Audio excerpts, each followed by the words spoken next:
All right, ladies and gentlemen, it's Builder Series time. So without further ado, I'm going to turn the time over to Bree and our special guests.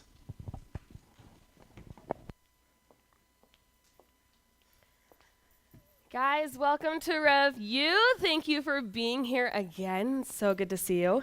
We have two very, very special guests with us today. Rachel Parcell, she's one of the top fashion bloggers and online influencers in the industry.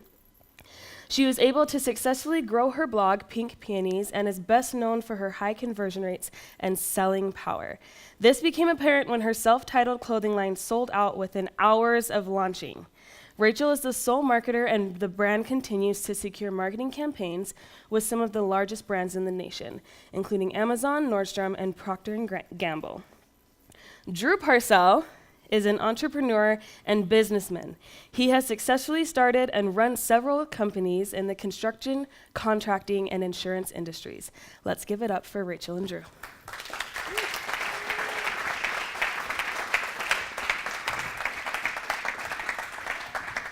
Good. Thank you for being here. Let's get all these mics on, yes? Also, let's give it up for Seth and Bart for that great presentation. I've never been so entertained learning about accounting and finance. Wow. Okay, you guys. Rachel and Drew, thank you so much for being here. We want to start off just getting to know you. Tell us about yourselves, some childhood passions.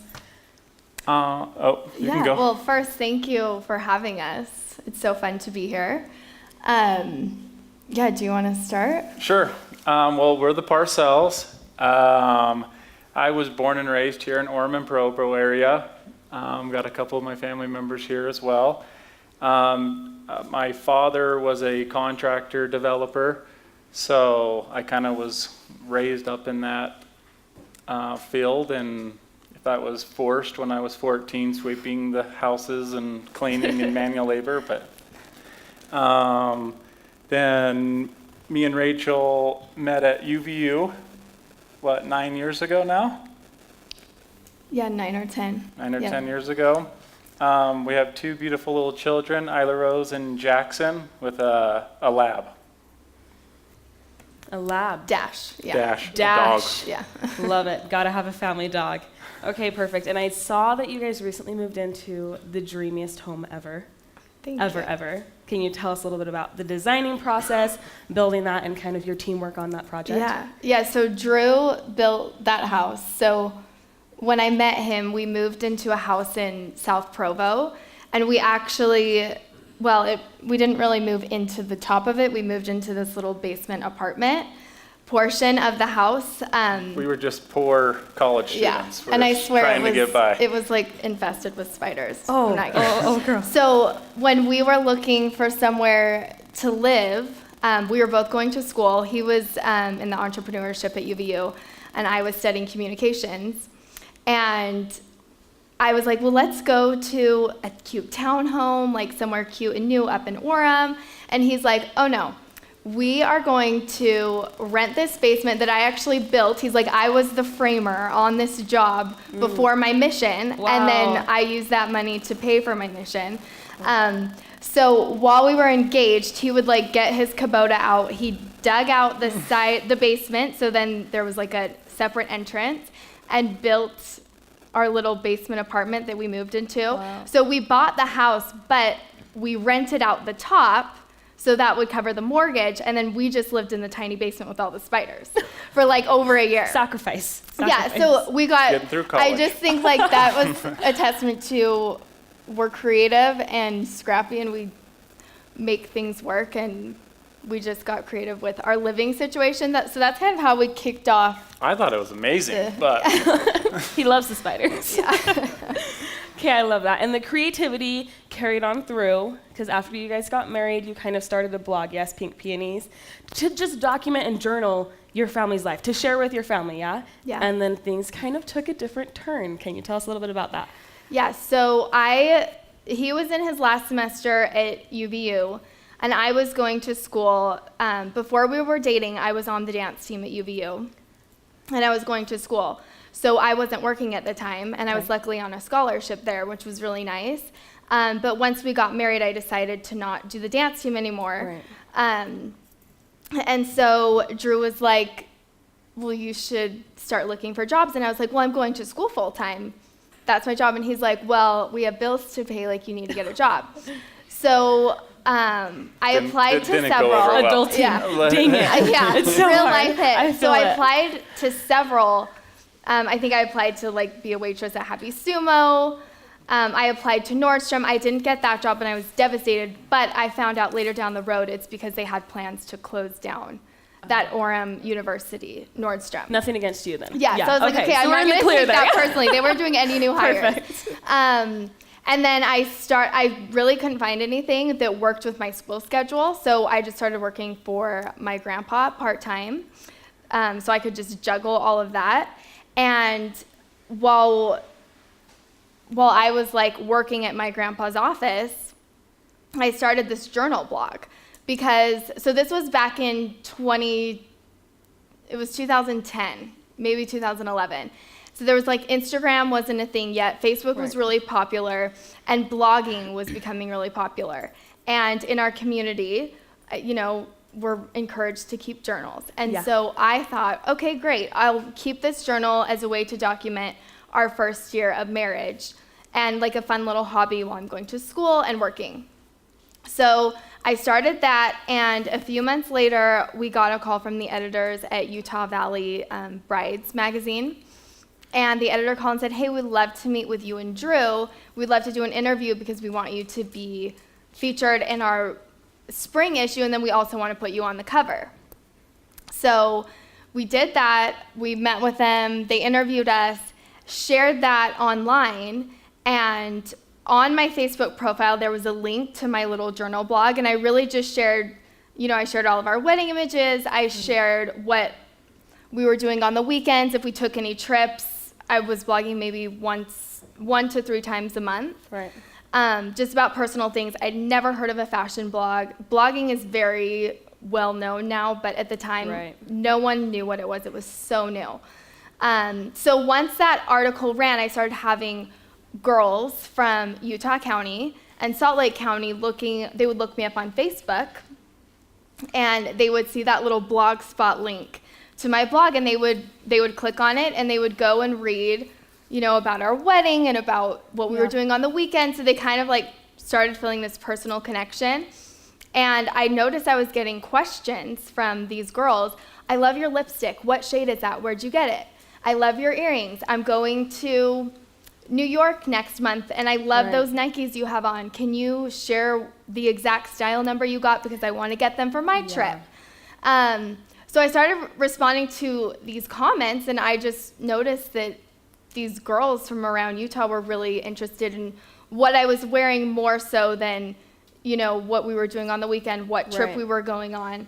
So we were walking to church one day, and I said, Drew, will you just take a picture? And this wasn't on like an iPhone. This was on like one of those. It was like a hot pink point and shoot. Oh, I had one. But yeah. Yeah.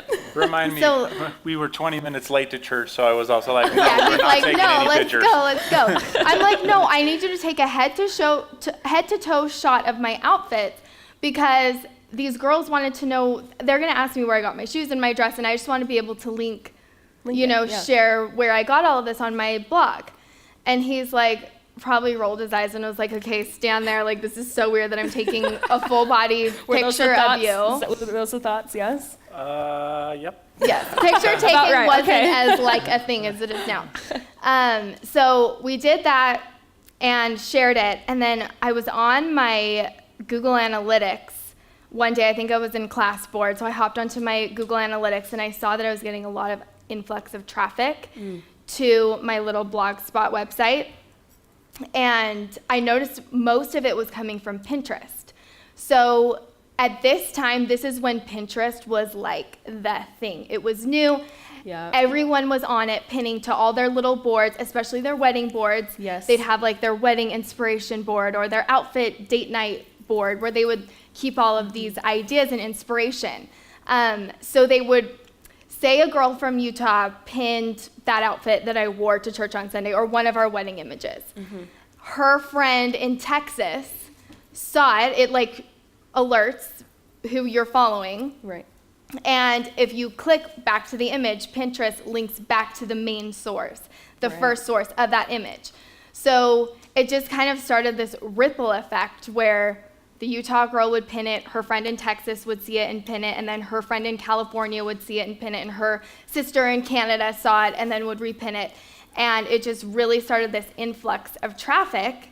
And I genuinely wanted these women who were asking me about my fashion choices to be able to find what I was wearing. I always hated in high school when you would ask a girl where she got something. And she would say, oh, I don't remember. Yeah, I don't remember. And you know she knows. She knew. Yeah. Always knew. She always knew. So I have 3 sisters, and my mom taught us, like, you share your clothes, like, don't be stingy. So I just always wanted to share where I got everything. So I would link it to Nordstrom, J. Crew, wherever I bought it, if it was still available. And if it wasn't available, during work, instead of like doing what I was supposed to do, I was like linking, like scouring the web, trying to find a similar style.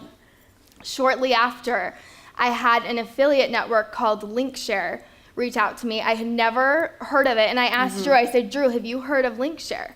And he's like, yeah, I have. I'm pretty sure that's an affiliate marketing network. Like, you should sign up for it.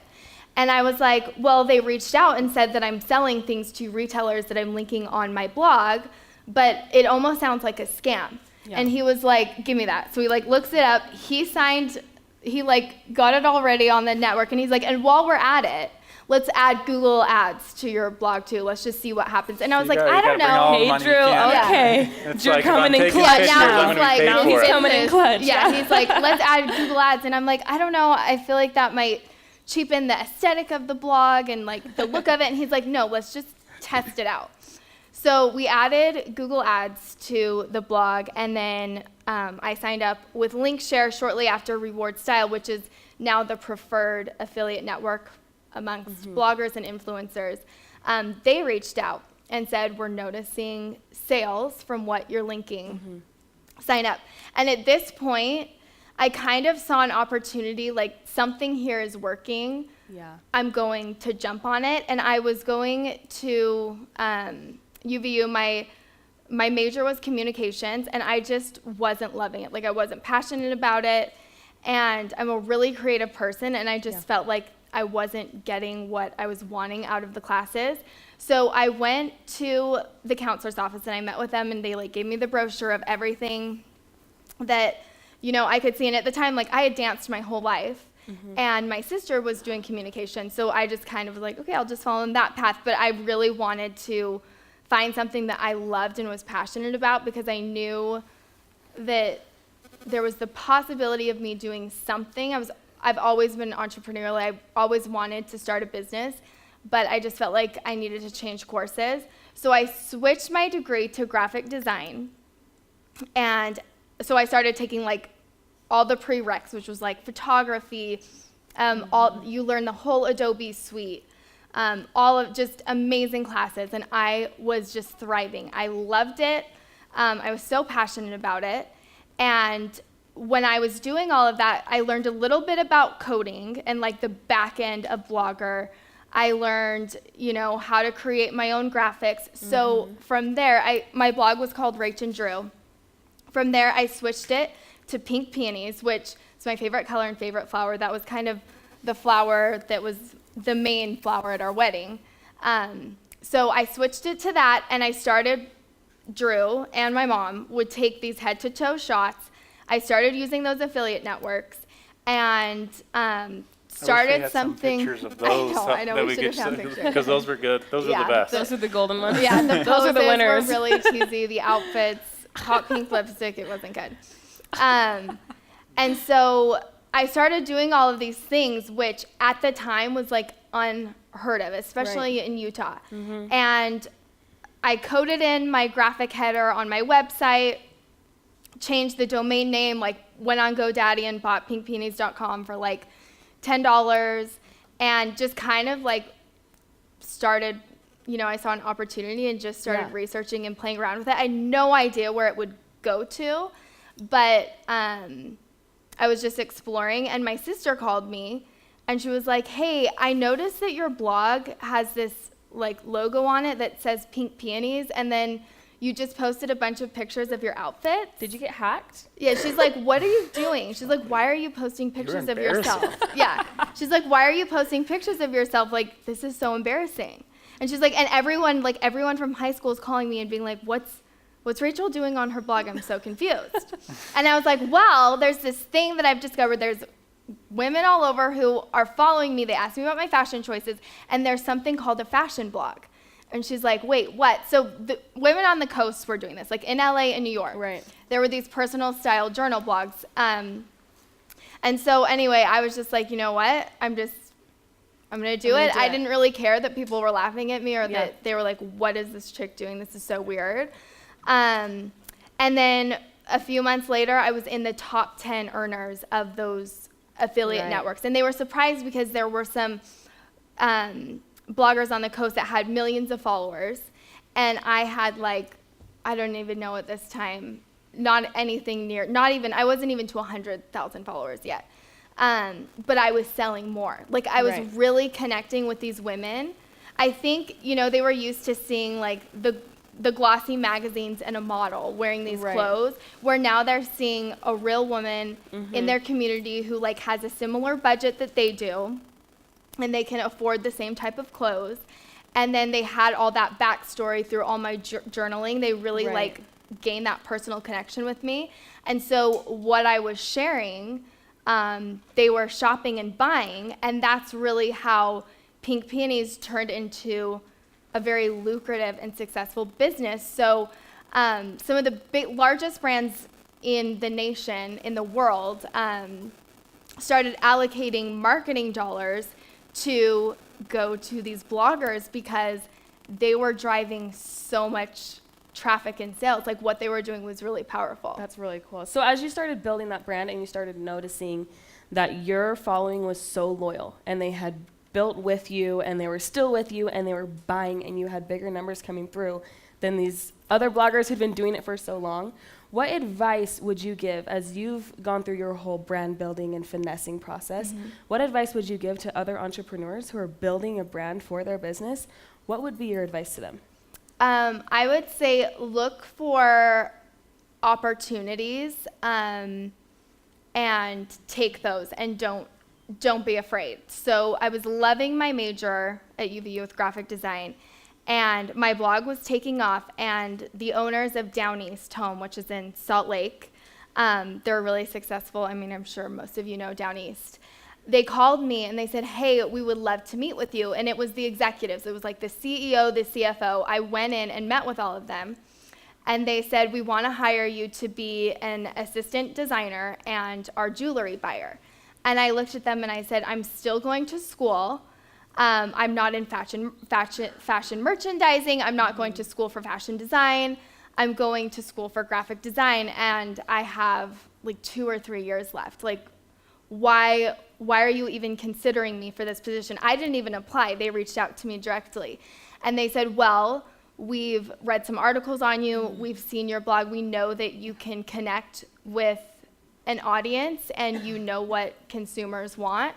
And so all of that aside, we just feel like you're the most qualified for this position. And that was a scary move because it was a full-time opportunity. I was going to have to be in China a lot, in LA at the markets a lot, and working on all these products. So that meant that I would have to take off a semester or however long I wanted to work at Down East for full-time. Like I could not do school. So how was that decision with you two? How was that conversation of, okay, Drew, I think I'm going to take off school? Well, Drew has such that entrepreneurial mindset. He was like, absolutely, you should do it. I think my parents were more like, my dad especially, I think he was like, Mike might be we cringing cannot right now, have a UV but dropout in our home. This is so still embarrassing. to this day, I think you should go back. And I'm like, she's never going back, Mike. No, I Sorry. might finish. I love it. I know, I'm like, can I get an honorary degree?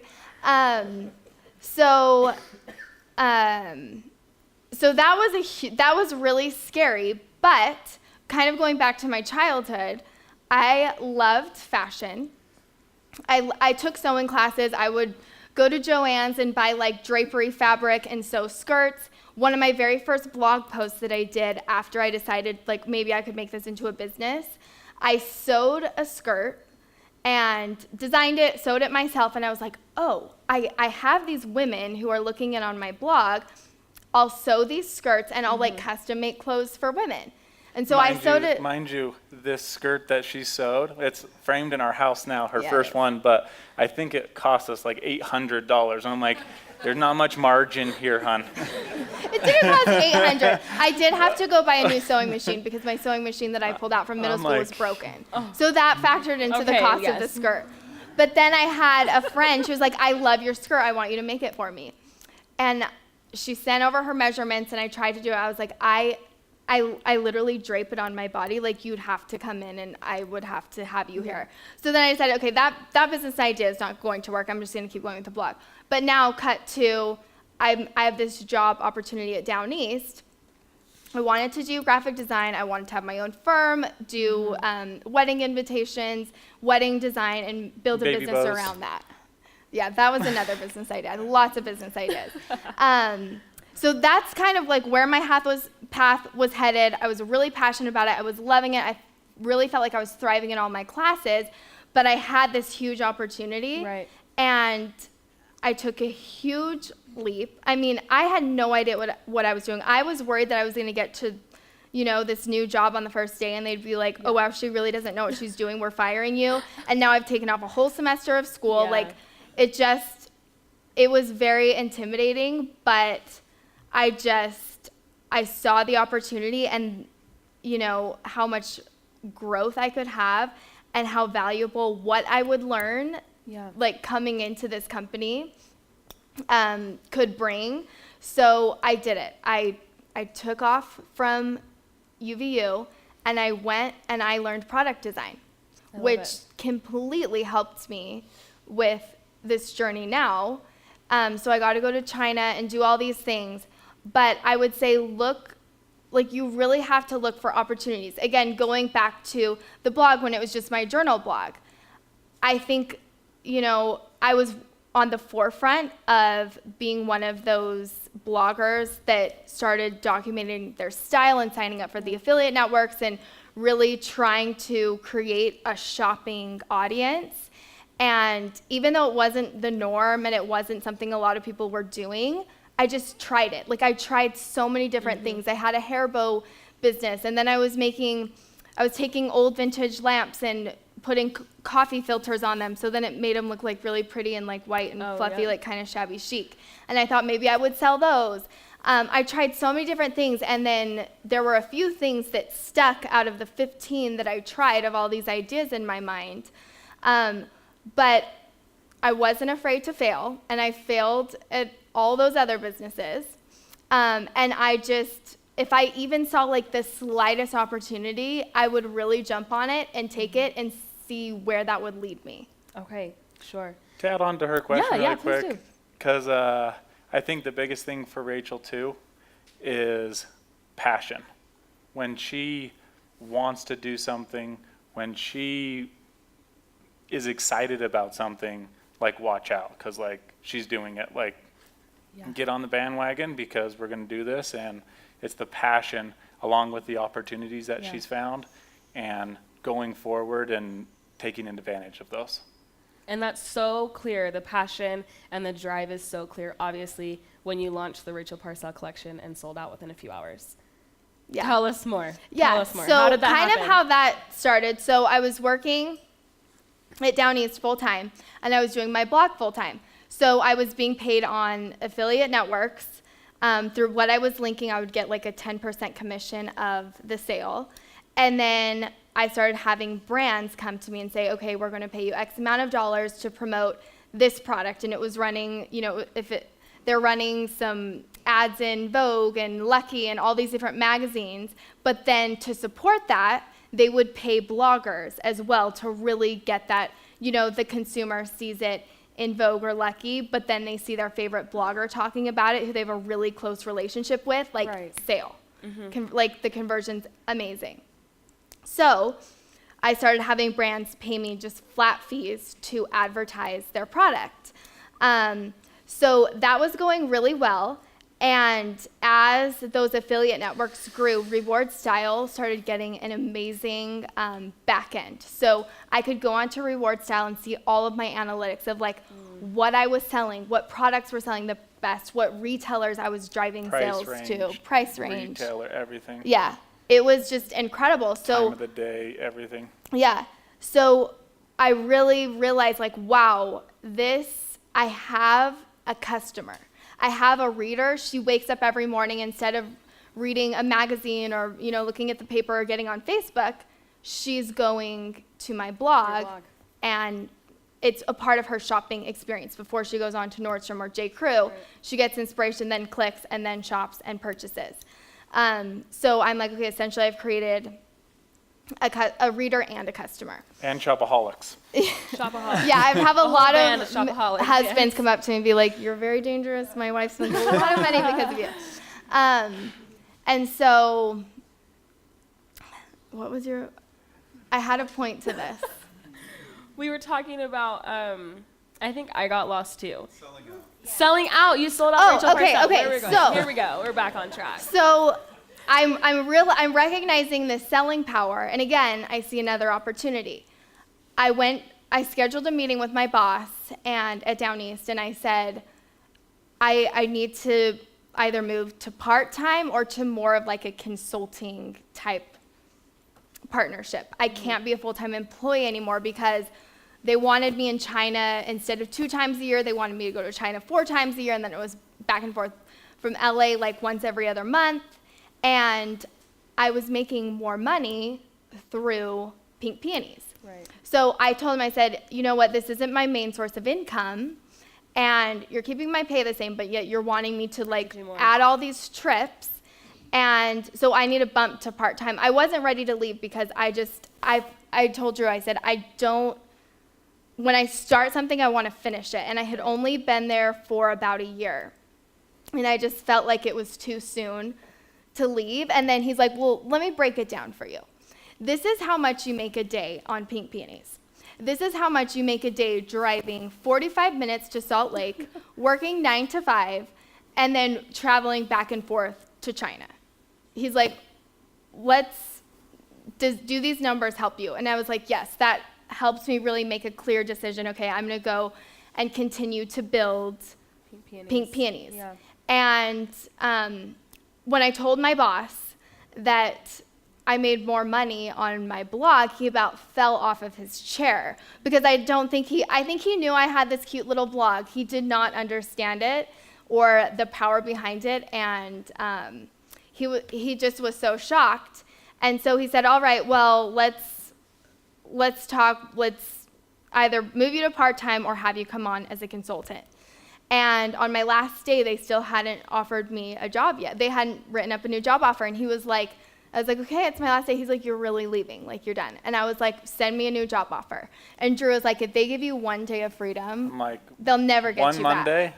she's done. Like Yeah. you'll never give her back.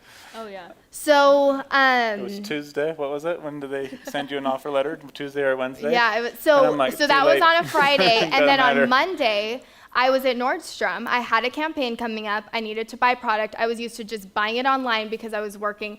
I'd wake up at the crack of dawn. Sometimes if it was light enough, we'd take pictures, then I'd drive to work and then come home. It was dark. And then I would work on my blog until 2 in the morning. And then I'd go to bed and wake up and do it all over again. So on that first Monday after I had left Down East, I was like, this is so weird. Like I got to go to a workout class, and now I can actually buy the product in store that's coming up for a future partnership that I need to shoot and submit for approval with the brand. This is so crazy. And I can go to lunch with my sisters and not feel like I'm this, and I don't have to go to China in 2 days. So I tasted that freedom. They called me and they said, we would love to offer you like a Rachel Parcell for Down East, something like you can design your own line and have your name on it. And I knew I wanted to do something like that, but I just knew there was still more growth that needed to happen on the blog side and just more moving parts within the business that I needed to really get down solid before I took that step of actually doing my own product, which was a total dream. I said, you know what, this is literally a childhood dream. I can't believe I'm turning this down, but I'm going to turn it down. And, you know, in a few years, I would love to revisit the conversation, but right now, It's not the right time. it's not the right time. And I think that's another thing is you have to, like, using your inner gut, like, there will be opportunities that come, and I did say that if I saw, you know, a sliver of opportunity, I would take it. But also, like, listen to your gut. There might be incredible opportunities that come that you are thinking, my head is like, why do I have this feeling like my head's, I should take this is incredible, like, once in a lifetime opportunity, but yet my gut is pulling at me. You have to also be able to know, like, when to say no. And if I've learned in my business, if there's like any type of weird gut pulling, listen to that. And sometimes I did have to learn the hard way, but listen to that, because for me, I've just found that even if an incredible opportunity can present itself, sometimes it's not right. And sometimes, like, your inner voice can kind of help guide you. I totally agree. Okay, so then you launched Rachel Parcell. Yes? Yeah, so. And you launched online first. Yes, so do you remember when I left Down East? Was it in 2012? Had to be 2 years. So it was either 2012 or 2013 when I left Down East. Continued to grow Pink Peonies, really, you know, kept a really close eye on all the analytics, and we would like store it and look at it each month. And in 2015, I was in New York at New York Fashion Week, and Drew was with me. We had just had Isla Rose, and I said, I can't remember what happened. I had just done a campaign with, maybe it was like 9 West, a beauty campaign or something, and boots, a boot campaign. And we... It was boots. Yeah, I'm like, we're going to take a booty. A booty, that's a booty. A booty, it was yes. these. So we did a booty campaign, and I got the results back, and it was just incredible what the sales I drove. So I said, Drew, I really think we need to start the clothing. I think we need to start the product. Like, it's been a few years since Down East. We have capital that we could potentially look into being our own investors. I think we need to do it. And what'd you say to me? No. I said, you're crazy. We're not doing that. That's way too much work. Employees. Yeah, he was like, your overhead with a blog is insane because it's your mom or me as your photographer, so you have no cost there. And your website that you built yourself and did all the graphics for yourself, and you have no employees. So our overhead is insane. And what you're doing is working. Why are you trying to like mix this all up? And I said, well, no, that piece isn't going anywhere, but we're going to add on to it. And he said, well, you do something new. Like, you're pulling time and energy and passion out of something else. Like, it will take away from what you're doing. And he did not want me to do it, but this is why I love him. I said, well, like, bump here. Yeah, thank you for your input. And I listened to him on a lot of things, but this one I said, I guess. Usually like, when I'm like, no, that's the one you're like, no, this is when we do have to do it. And then it actually goes out like really well. So I'm like, okay, whatever. Yeah, so then once I made the decision, like, I don't care what you say, I'm doing it, then he was 100% on board. We sat down, he's like, okay, let's look at, you know, like how much would like Pink Peonies cash flow, like how much could we invest? What do you think it would take? And luckily, I had an idea because of my time at Down East. Right. I had an idea, you know, what it was like on the ground in China and, you know, manufacturers and what it was more than just like draping a pretty product on you. It was, what are your tech packs? What's your fit like? Right. What's the quality? What's the price point? Like all of those things I learned from taking that opportunity a few years prior. And so I said, I want to start working on it. So I started, really where I started like trying to find a manufacturer, I started at Google. I got on Google and just, I felt like I was stalking brands and like trying to somehow figure out a way, like how I knew that was my biggest piece. Once I could secure a manufacturer, then I myself could figure the rest out. So we looked, he had some contacts that we went and met with, And I found one, and we started working on samples, and I got my dress back, and I called my sister, and I said, hey, I need you to come over here. I need you to be my fit model. And she's like, all right, I'll come over. So it started, our first sample was a pink lace dress, short sleeve, went to the knee, like a blush pink lace dress, very like Kate Middleton-esque. And we put it on her, and she's like, this is the most awful thing I've ever seen. You shouldn't do this. I would never buy this. It was like really saggy, like it was just so bad. I was like, okay, back to square one. Fit is terrible. This would never sell, and if a customer ever did put it on her body, I would get a return in 2 seconds. So had to like scrap what I was doing, kind of start over from square one. That manufacturer wasn't working out. And a few years prior, I had met someone at a blogging event, and he was a local designer in Salt Lake from London, and he had sent me some of his clothes to wear to fashion weeks. And I was sitting in my closet, and I hadn't spoken to him for probably like 2 or 3 years. We were more acquaintances at this time. And I was sitting down at my closet, like up against a wall. I'm thinking, okay, I need to make a huge pivot here. What's my next move for this business that I really want to do? And I looked up, and I saw the dress he gave me. And I was like, okay, I'm just going to call him. I haven't spoken to him in a while. Wasn't it like 1 a.m. too? Yeah, I texted him really late. I shouldn't have, but I was like really excited about it. But that was really scary. And I think sometimes like our pride can get in the way of like, I don't want to put anyone out, or I don't want to ask someone and then them possibly tell me no. But like the power of the pivot, and just, I was like, you know what? The worst he can say is no. So I called him, and I said, hi, I would love to meet you for lunch. We met at Nordstrom Cafe for like 5 hours. We talked forever. I brought all my analytics, told him everything I wanted to do, and I said, you have something that I don't have that I need. I cannot figure out, like I have the capital, I have the resources, I can build the website, I can do all this, I have the customer. If I wear it, we can sell it. I need a good fit. And I said, you have a good fit because I've worn your dresses and I love what you do. I love your quality. So like I can't really afford to pay you. Like, what could we do? Like, how could we make this work? And I think he could just really see that passion, and I had all the analytics and the data behind it. And he was, the next day he called Drew and I, and he was like, let's do it. And we just figured it out, and we became business partners.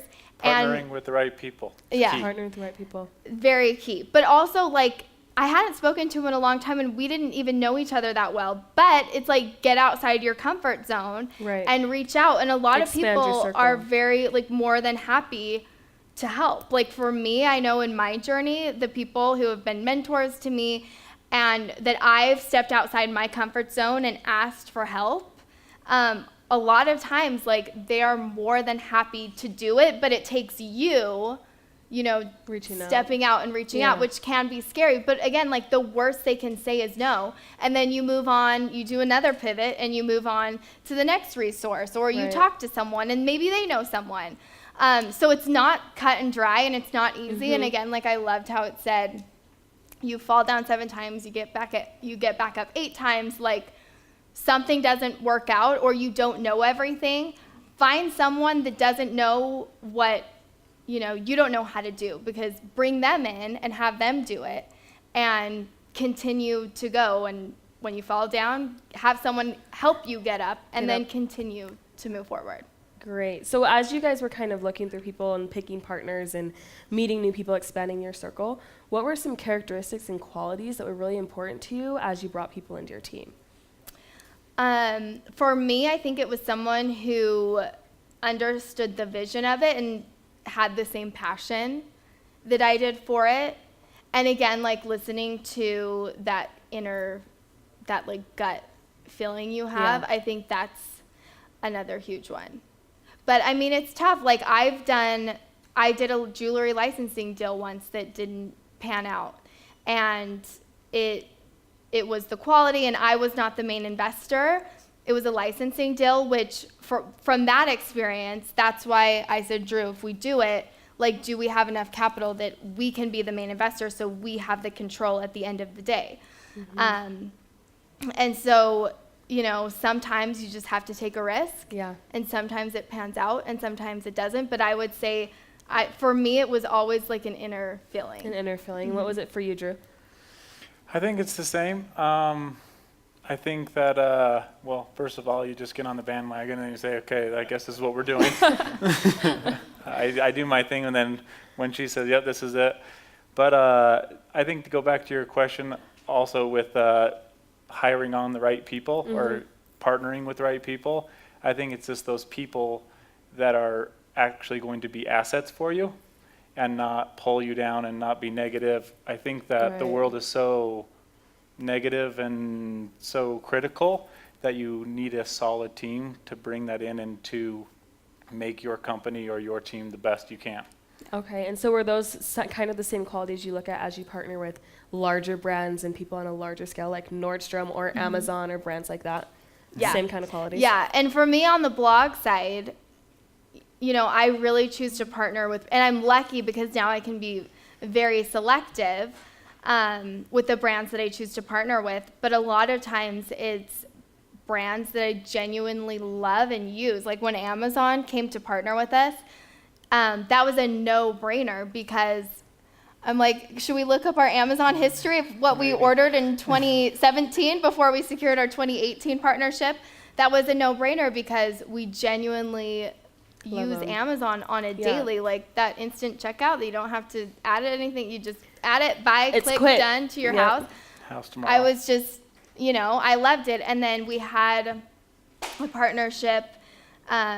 It was a toothbrush company that's really cool. It's like a detachable head, and they'll send you a new head every 3 months, and they have like all the science behind it.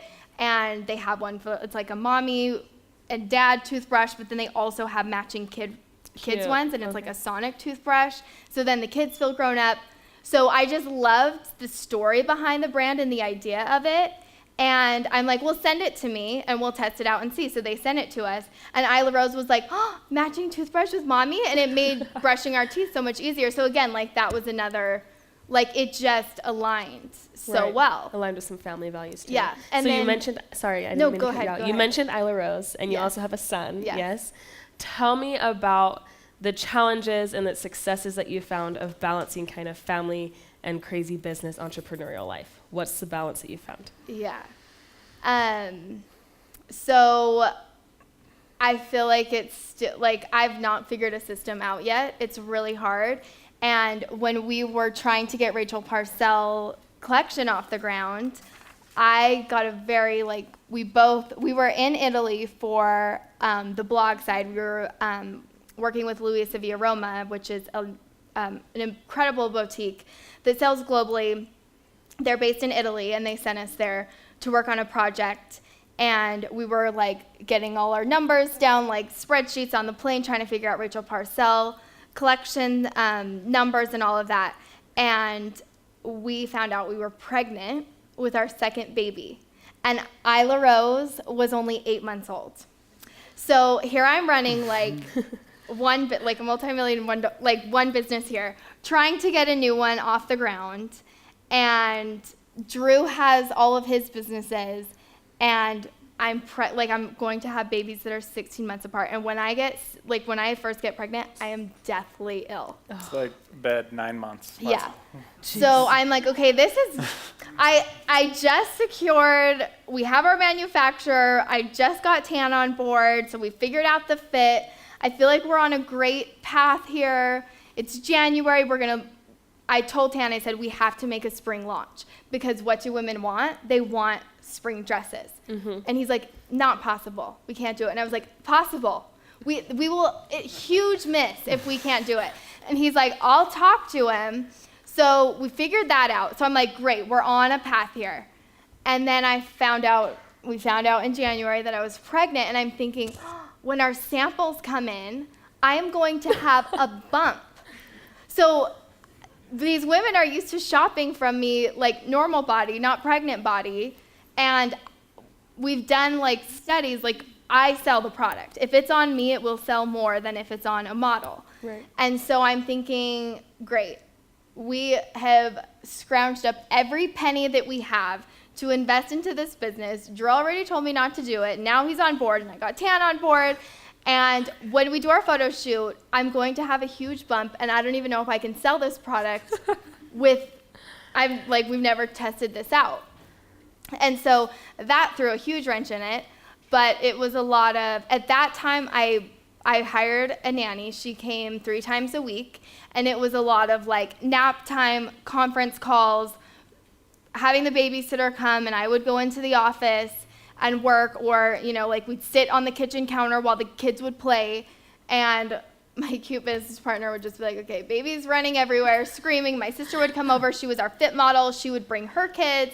So it was like kind Lots of a kids. circus. Yeah. But For a person that has no kids. yeah, right? yeah. I mean, not a lot of sleep. It was like a lot of late nights. It'd be like, put the baby to bed, and then at 2 a.m., you're up till 2 a.m., like working on everything. Mm-hmm. So it's definitely a balancing act. And now that he's a little bit older and Isla Rose goes to preschool full time, Jackson will start preschool in August.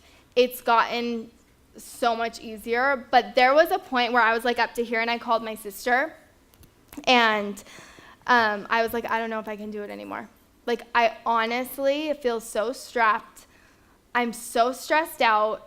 I don't know if I can continue doing the product side of it, because it was a whole new game, like so many moving parts. And she was like, well, if it's not worth it. Like, it's not worth like your mental stability. If it's going to be like up and down, then you're like, let it go. It's fine. You have your other successful business. So at one point I quit, and at that time I was trying to secure a retail partnership, and I would go and no, you need more sales data. It's not big enough. And we had an issue where we would launch and we would sell out. So we were really capped because we only had so much capital. Like, if you like to do large buys, we didn't have that. And so we could never keep up with the demand. So I think in turn, like, our sales year one were much lower than it could have been, because in the clothing business, like, you shouldn't sell out on day one. Like, you should be buying enough to have your collection last, 10 to 13 weeks. But we would sell out, and so our customers would just be sitting there for a few months waiting for us to get a new collection out. Right. And so, so like, again, like, told no a lot, but I just kind of decided this is my passion, and even though it's hard, I absolutely love what I do. And I see the customers wearing their dress, and they write me and say, I put this dress on and I feel so beautiful. And, I wore it to this special event, and just seeing all of that, I was just like, you know what? It's worth it. Like, once we can get Jackson sleeping through the night, it will get better. And so then I just kept going with it. But it's such a juggling act. And I have a lot of friends who are women who are CEOs and have kids. And we all are just like, we might look like we have it all together, but we don't. And but we're losing it. It's just like balancing. Some days you feel like an incredible CEO, and those aren't the days that you feel like the best mom. And on other days you feel like a rock star mom, but maybe that's not the day you feel like the best CEO. Right. Well, it sounds like passion kind of drives both of those. Yeah. And it kind of keeps you in the wraps on both sides. We're going to open it up for some audience questions. If you have a question, raise your hand, state your question, and I'll repeat it for you. Any questions? Yeah. Hi. I would love to know, from the reward style standpoint, is there a minimum in terms of, followers or engagement that you're looking for in order to be a part of their community? Yeah. Sure. So the question, sorry, I have to repeat it. You go. So for the question is, on the reward style side, is there a minimum of followers that you have to kind of be considered? Yeah. I would say I've seen some people get declined to have, a few thousand followers, and I've seen some people who have 300 followers get approved. I think more what they're looking for is the content that you're choosing to share on your blog or your Instagram. So if it's shoppable content and they can see like where it's headed, they'll approve you. But, if you have 50,000 followers and you're just sharing like random things and it's not fashion related or home related and something that's really shoppable and you're really trying to hone in on that, they won't approve you. They are selective, and they really want to work with influencers who are wanting to create beautiful content to share with an audience and who have a unique voice, and give these women, whether it's 300 of them or 1 million of them, ideas for their home or their style to shop. So I would say the content is more important than that following, and they know that as you get on the platform, you'll grow and all of that. They just really want to make sure that your content is aligned with what they do. Are there specific categories, like home you mentioned, fashion, is beauty a category? Huge category. Do they have other categories, or are they really just specific home, fashion, beauty? So they just got into the travel space recently. So I'm not a travel, I'm a homebody. So I've never been on like the travel side of it, but I know, I don't know if it's like Expedia, like all those travel companies where like you can somehow share your trip with people. So I know it's like fitness is huge, beauty is huge, home, fashion, travel. I think anything that's like consumer based, that's linkable, they are on board with. Yeah. Beautiful. Yeah. Hi. So, starting from like where you started, and you talked about how there was really no competition, nobody was doing it. Describe your experience now where there's like so much competition. Yeah. Sure. So, do you want to repeat? Sorry, we're just repeating it for the live video so people can hear it. So the question is, describe your experience from starting where you started, where Instagram and blogging wasn't such a huge thing, versus your experience now as it's kind of taken off and it's much more competitive. Mm-hmm. So it's hard because when I started, I was one of the first people in Utah to start, but a lot of people were doing it on, in San Francisco, in LA, in New York, and the big cities. They were doing it. But yes, definitely it was not near as saturated as it is today. It's insane. But I just think for me now, like when we first started, we would every month look at Google Analytics and it was just like through the sky. Like the growth was insane. And I know everyone across the industry felt that. And now you still have growth, but because it's so saturated, it's harder, and people, there's just so much, like your feed is filled up so much that I think now it's like really about sharing authentic content that your audience can really connect to.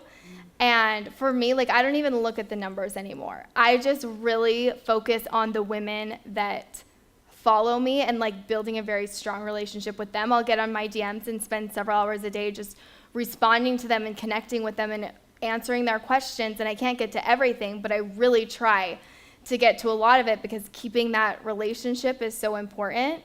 And then I think, I don't know, did that answer your question? That was awesome. Okay. Perfect. Okay, so maybe 1 or 2 more questions.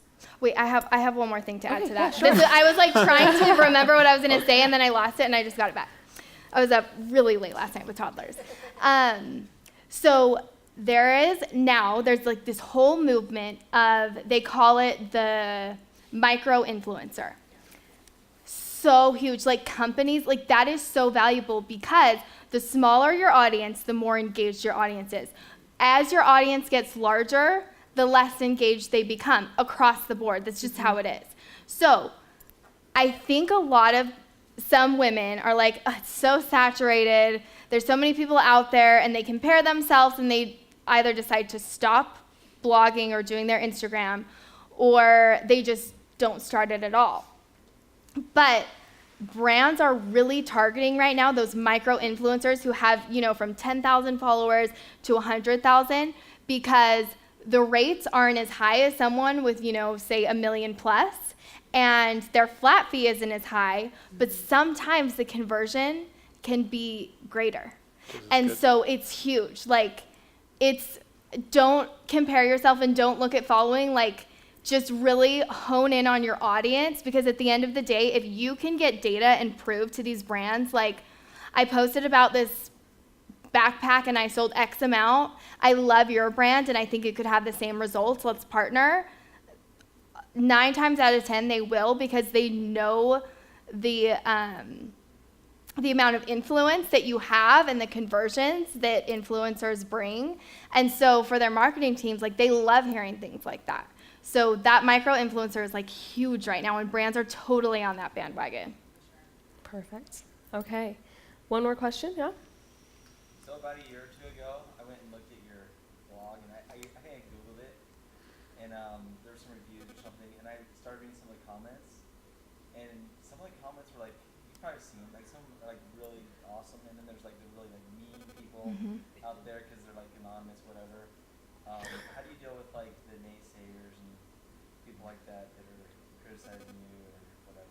Yeah, so the question is, on your blog, on your Instagram, you get a lot of very high praising comments, right? But you also get a lot of negative ones. How do you kind of handle the naysayers? Yeah, it's tough. It's been a huge learning experience on that front. And it's like, you know, I've talked to other women in the industry, and you really have to like dig deep and be confident in who you are, because it's such a double-edged sword. Online is such an incredible space, and it can, you know, be so inspirational. But you know, at the other hand, like, people are really vicious online. And so, you know, I think I went through my whole life thinking everyone liked me. I was a very likable person. And when I first discovered, it was probably a year or two after I had Pink Peonies, it was established, I came across some really not so nice comments. And I told my mom, I was like, I'm done. Like, it's not worth it. I'm closing it. Like, I can't, these people hate me. And she was like, well, then they win. Are you going to let them win? And also, like, look at all these women who love you and are inspired by you. And so that helped me a lot. And then I think just through the years, I look at other women that I love and I am so inspired by, and I look up to them. And I know that they have that same portion of people who are, you know, will say negative comments about them. And I think, how can anyone think anything negative about her? I'm so inspired by her. But, you know, to each their own. Like, you're not going to be able to please everyone. And I just, again, like, really hone in on the incredible women that do follow me. And I feel so honored and lucky that they choose to wear my dresses or look into my my blog for, you know, different ideas with style and home related content. So I just really try and focus on that, on the positive, and like leave the negative behind. And then someone told me, which I love, it's a quote, and it says, what other people say about you says more about them than it does you. And so I just really, like, I don't know, that's what makes me feel better. And yeah, I really focus on the women who are supportive and are like those loyal followers, and I just try and build that relationship and not focus on the negative people. Don't feed them. You don't react back to them. You don't respond. You just if let it's it be. Yeah. delete it or go past And it I and be think like, the whatever. other thing is, it's like people only see a small sliver of your life. And I just think to myself, if they really knew me, they wouldn't think that, but they don't know me. And, you know, they probably live in some different state and they'll never know me, and that's okay. But what I really care about and what I foster is, you know, the relationship with my husband and my sisters and my parents and my amazing group of friends that I have here that personally know me. To me, I take much more merit in what they think of me than what these random strangers online think of me, That who are anonymous. anonymous and hide behind computer screens. And so for me, I just feel like over the years, I have a really good foundation of who I am, where I'm going, and what's truly important in life. And so when someone says a mean comment, you can just let it roll off, because in the end, you know who you are, you know your heart, and it just matters about that family and that close friend Your relationship. close circle, 100%. I think your grandpa was the best. I think that's what helped you the most was he wrote on the family text or something saying, well, it looks like, Rachel, you got something going on because you got some naysayers, so it looks like you're doing something right. Yeah. So, Yeah. Grandpas are the Worry best. when there's no naysayers, I guess. I love it. Okay, last question, tradition question. What is something fun that your success has allowed you both to do? So I'll let you can all answer, then you can answer. I thought she was going to let you go I thought I was first there gonna for go a first, second. too. I'm like, I was You want to go shocked. first? no, you go. You can go first. You're totally good. Okay. So I don't know. Like, I'm a homebody. I think most people would say I can travel the world. I can do all these fun things. For me, like when I was younger, I would design, like I dance. So at the ballet bar, I'd be designing dresses in my mind. And I would like, at the ranch in Colorado, me and my cousins, we'd get paper out and we'd like sketch our dream houses. And just like, I had very lofty dreams in my mind when I was younger for what I wanted to do. And I love that because of the businesses and just the opportunity to be able to share what I love with other women, that, you know, we can do that. Like I can take my kids and do something fun, or like buy an activity for them and then share it with them, or like we have such a fun time. We built homes since the time we got married, and being able to build a home, and when we're getting bored and we want a new creative project, we sell it and then we build another one. And we say, why are we doing this? And just like the ability to create, like I love that I was able to be my own investor for a passion project. Yeah. That turned into something so incredible and lucrative, but because of the first success of the business, I was able to then go do something that was truly a dream of mine, and I had freedom to, and I wasn't strapped to anyone because I was my own investor. So I just think the more opportunities it gave me, and then also it's nice to not be stressed all the time about, like, you know, paycheck. At one point we were there like paycheck to paycheck, and Drew would call me like, don't tell your parents this, but like go to their house and get some milk and eggs because we literally can't afford to go to the grocery store. He really, we really had that conversation. And I remember I'm like, thinking, I just left my parents' house. Maybe you could go over Yeah, to I yours. was They like- didn't have very much at my parents' house. I was like, wow, we're there. Like, this is scary. But just being able to have that freedom to create and do new things that we're passionate about and that we love. It's beautiful. You pretty much said it all. I mean, I wish That's I what could. you went first. Yeah. I'm like, that makes it easier for me. I'm like, how much I wish I could be like, yeah, I love cars and this. I mean, we have a nice love. I mean, it's brought us a nice lifestyle. We can go on vacations. We can have a nice home. And you get to build it? And I get to build it. Well, sometime. Maybe she'll take that away from me one day. But No, you're good. You're too good. I love it. Well, But, yeah. sorry. No, you're yeah, good. thank I'm you good. guys so much for being here. I'm sure we have all enjoyed it. I am going to invite our good friend Dave back up onto the stage to give you a little gift, but let's give it up for Rachel and Drew.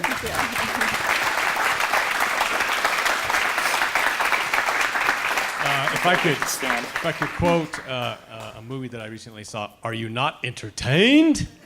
That was amazing. Thank you guys so much for sharing your story. You guys are very busy. Your husband, your wife, your parents, you're successful entrepreneurs. We know your time is very valuable, and we're flattered that you gave us some of your time today to share your story. Personally, through friends, I had a chance to meet Rachel when she was about 14, I think. And it is such a treat for me to be here today and take part in this and see what a delightful woman she has become, and entrepreneur, and just success story. So you guys, great. Thanks for sharing. It's been a super treat for all of us, and thanks for being here. This is a swag bag from RevRoad as a token of our appreciation, so we hope you can have some fun with that. Thank you. And let's give them one more round of applause.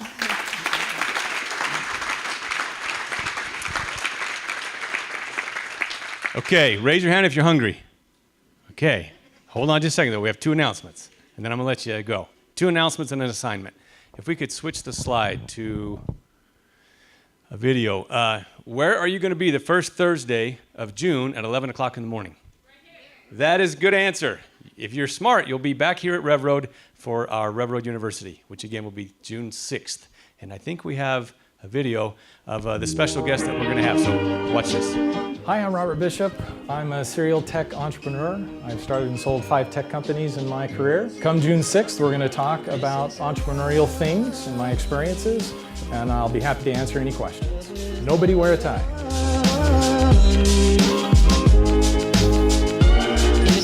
Very good. So that's what you can look forward to on June 6th. And then also, please remember that we have our Rev Up classes every Thursday afternoon from 4 to 6, where our very own Seth is teaching startup strategies to entrepreneurs that are trying to make their business dreams come true.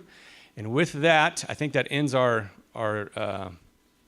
announcements. I have one assignment for you before you break away and enjoy lunch and then thank Todd for lunch.